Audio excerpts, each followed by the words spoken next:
Olá, amigos, estudantes da lição da Escola Sabatina.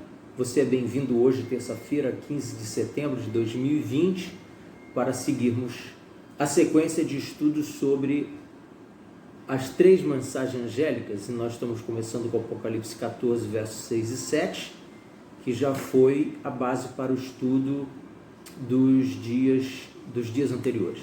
Eu convido você para orarmos. Eterno Deus, agradecidos pelo privilégio de participarmos da obra eterna de pregação do Evangelho, convidamos a Tua sabedoria, a Tua direção para nos conduzir no estudo de hoje. Perdoa os nossos pecados, oramos em nome de Jesus Cristo. Amém. Muito bem, a mensagem do Apocalipse para o tempo do fim é o título do estudo de hoje. A mensagem do Apocalipse para o tempo do fim. Qual é a mensagem do Apocalipse para o tempo do fim? Como nós falamos na introdução da lição essa semana, o Apocalipse ele foca na segunda volta de Jesus Cristo. Entre alguns assuntos, entre algumas profecias, em geral todos eles estão culminando para esse evento universal, sobrenatural, ímpar, único e tão desejado pelos cristãos. A lição ela começa com o seguinte comentário. O epicentro do Apocalipse é o capítulo 14, esse que estamos estudando essa semana. De suma importância para o povo de Deus nos últimos dias da história. Ele revela a mensagem de Deus para os últimos dias, propriamente o capítulo 14, devido às três mensagens angélicas que estamos citando aqui. Essa mensagem do tempo do fim é crucial para os fiéis e para toda a humanidade. Aqui na pergunta 4, nós somos convidados a responder qual o simbolismo usado em Apocalipse 14, de versos 14 a 20, para retratar o retorno do nosso Senhor. E aqui você pode escolher entre duas alternativas. A primeira alternativa é a colheita de grãos e de uva, e a segunda é 4 cavaleiros com uma missão de destruição. Obviamente nós sabemos que é a primeira opção, porque a colheita em geral, a ceifa em geral na Bíblia, ela está atrelada, até pelas parábolas do próprio Jesus Cristo, à sua segunda vinda, ao retorno de Jesus, ou seja, à apresentação do resultado do juízo que está sendo realizado hoje no santuário celestial, onde bons serão separados dos maus. Eu convido você para lermos Apocalipse 14, de 14 a 20, e depois vamos seguir pelo comentário bíblico para nos dar uma amplidão maior do significado profético e da importância de entendermos os simbolismos entre grãos e uvas. Diz assim a Bíblia: Olhei e eis uma nuvem branca, e sentado sobre a nuvem um semelhante a filho de homem, tendo na cabeça uma coroa de ouro e na mão uma foice afiada. Outro anjo saiu do santuário gritando em grande voz para aquele que se achava sentado sobre a nuvem: Toma a tua foice e ceifa, pois chegou a hora de ceifar, visto que a seara da terra já amadureceu. E aquele que estava sentado sobre a nuvem passou a sua foice sobre a terra, e a terra foi ceifada.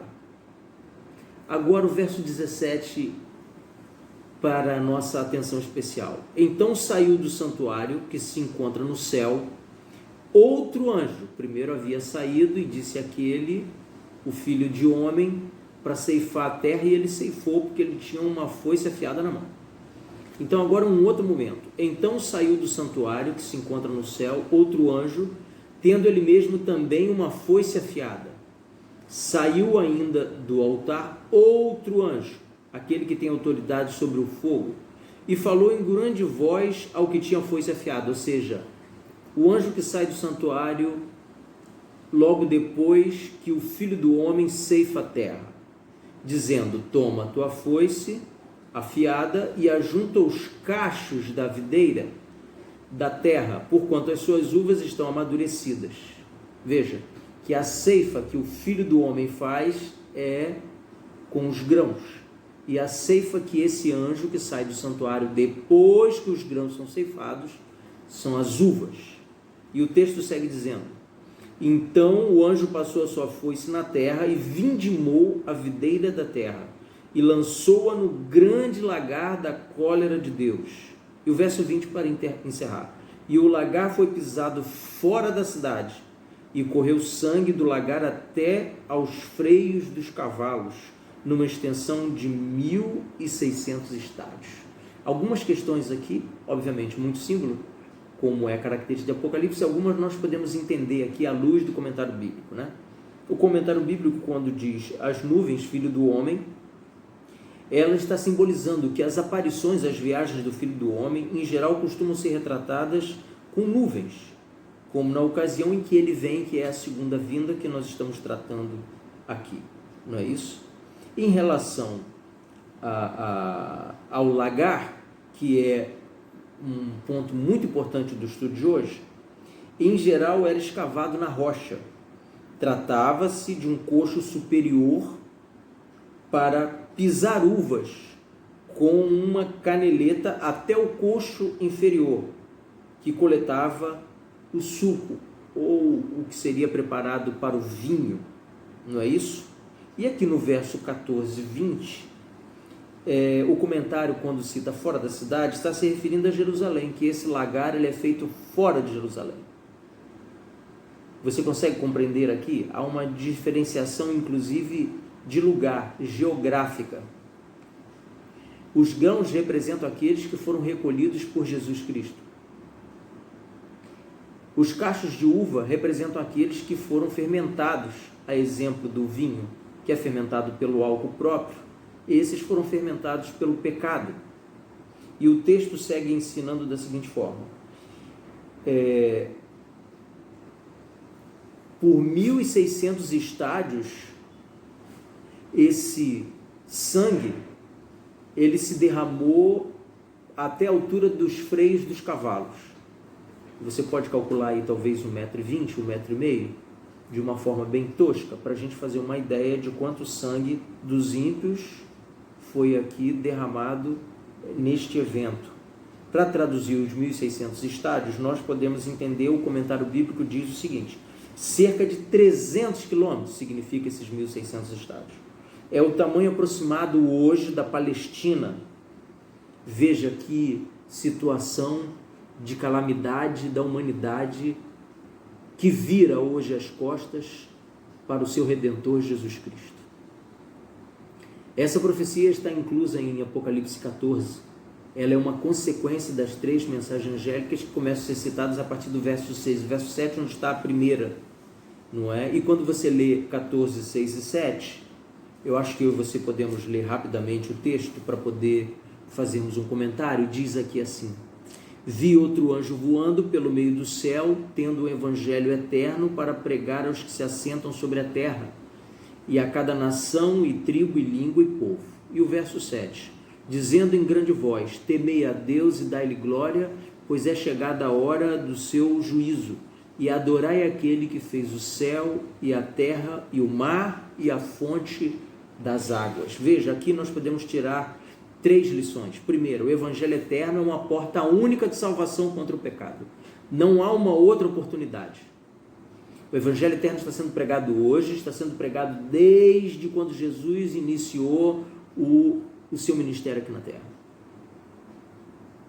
E eu e você, como pecadores que somos, nós temos a oportunidade de nos livrar do pecado de forma definitiva quando formos colhidos por Jesus como grãos, assim como ensina Apocalipse. Segundo ponto, temer a Deus, pois é vindo o seu justo juízo. Temer a Deus não é ter medo, não. Temer a Deus é ter reverência, é solenidade, é respeito, é submissão, é escolha voluntária para adoração. E isso é temer a Deus. Ter medo de Deus é se ele fosse um Deus tirano, mau, e que obriga as pessoas a obedecê-lo pela força, sem a liberdade de livre-arbítrio. Não é o Deus dos céus esse. Pode ser qualquer outro Deus, menos o Deus do céu. E o terceiro ponto, há um convite para adorar o único que pode criar e manter a vida, que é o Deus dos céus. O Deus e Pai, Deus Filho e Deus Espírito Santo. aqui um convite para adorá-lo. No final de tudo, queridos amigos, no final de tudo, da história desse mundo, o que vai pesar nas balanças da justiça é a adoração. A quem você adora? Quem é o rei da sua vida? Quem é que orienta as suas escolhas, a formação da sua personalidade, o seu caráter, os seus hábitos de vida diários? Sim. Todas essas coisas compõem uma adoração. A quem você adora? A quem você estará adorando quando o juízo de Deus for despejado sobre essa terra? No final da história desse mundo, o que vai valer é as pessoas que adoram a Deus, o grande Deus criador e mantenedor da vida, e as pessoas que não adoram, adoram qualquer outra coisa, qualquer outra criatura, assim como elas também são criaturas. Deus não é criatura, Deus é um ser divino, onisciente, onipresente, que sempre existiu pela eternidade, que a nossa mente finita pecadora não tem como explicar tudo. E aqui nós carecemos de uma gigantesca dose de fé para seguirmos vencedores. O estudo da lição segue dizendo o seguinte: a primeira mensagem angélica, Apocalipse 14, apela à geração do século 21 que anseia por um propósito de vida. Ela apresenta o evangelho da graça de Deus e concede perdão a todos. Esse evangelho é um evangelho universal. Ele não escolhe. Ele foi dado assim como a cruz do Calvário para todo aquele que crê, como está em João 3, verso 16. O segundo comentário diz assim: ela nos limpa da culpa do pecado e nos dá poder para sermos vencedores. Essa é a mensagem angélica. Essa mensagem apresenta um fundamento para toda a valorização própria, considerando o fato de que Cristo nos criou e nos redimiu. Muitos de nós, às vezes, nos sentimos indignos de conversar até com Deus através da oração. Nós nos sentimos indignos de ir à casa dele, muitas vezes. Nos sentimos indignos de sermos chamados cristãos, de sermos reconhecidos assim, por causa da nossa consciência de pecado. Mas essa mensagem nos diz que temer a Deus nos coloca na condição de filhos de Deus. A relação de filho e pai é muito próxima, muito íntima, e que nos permite uma liberdade de diálogo, de arrependimento, de perdão e de amor mútuo. Ela destaca também, essa mensagem, que um dia toda injustiça acabará no juízo final de Deus. Essa é uma notícia maravilhosa porque revela que a injustiça não durará para sempre. Você sofre injustiça? Eu também. Todas as pessoas nesse mundo sofrem injustiças, mas ela um dia será encerrada com a volta de Jesus Cristo e quando ele fizer a colheita dos grãos e nos levar para viver com ele nos céus um tempo chamado eternidade. Eu quero começar a encerrar o estudo de hoje, deixando com você aqui um comentário, porque essa mensagem angélica, ela diz que esse evangelho deve ser pregado a todo mundo. E eu penso que é importante nós meditarmos no seguinte: essa é uma missão tão grande, tão importante e tão abrangente que nos absorve completamente. Exige nossos melhores esforços e nosso total compromisso. Isso inclusive nos leva a deixar preocupações com nossos interesses pessoais para nos dedicarmos ao serviço de evangelismo ao próximo. Veja, nós vivemos numa época onde nós, cristãos, protestantes, evangélicos, pentecostais, neopentecostais e etc., vivemos um momento de reprovação pública mútua daqueles que não abraçam o evangelho de nenhuma forma. Somos ridicularizados e às vezes envergonhados em público porque escolhemos servir a Jesus. Algumas pessoas nos dizem: nossa, você é uma pessoa esclarecida, você teve oportunidade de estudar, você tem inteligência, como você pode ser crente, como você pode ser Bíblia? Mas é exatamente por causa da capacidade, da liberdade, da oportunidade de estudarmos a Bíblia e termos esclarecimento de inteligência é que escolhemos ser crentes na Bíblia. Isso precisa ser dito com amor, com respeito, com carinho para todo mundo, segundo a ordenança dessas 3 mensagens angélicas. Eu vou fechando o estudo aqui hoje, na expectativa de ter você aqui amanhã para continuarmos aprendendo sobre Apocalipse 14. Deus te abençoe, fica na paz de Jesus Amém.